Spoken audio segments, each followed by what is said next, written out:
Hi guys, welcome to my channel. I was minding my own business yesterday, cleaning my boss's compound and organizing, dusting everything because I'm new in this house. And there came a man who wanted to marry me. Guys, I got a white man to marry me.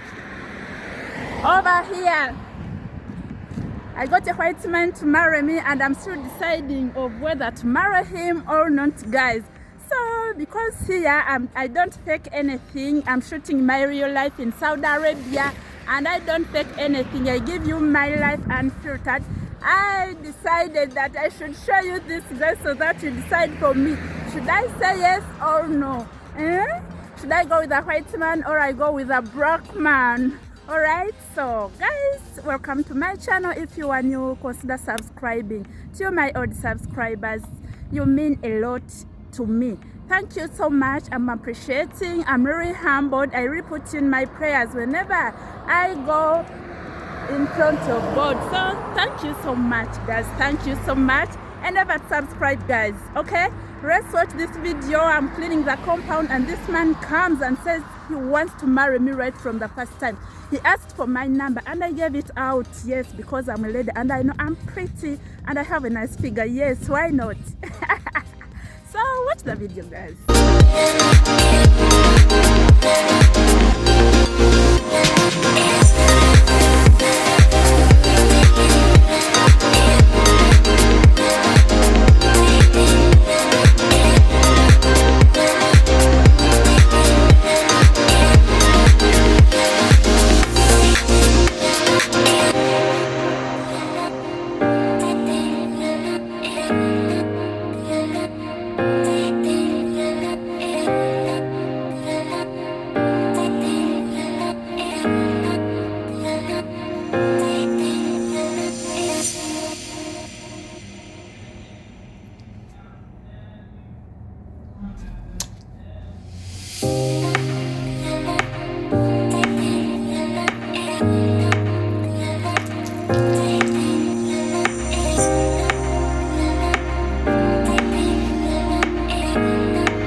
was a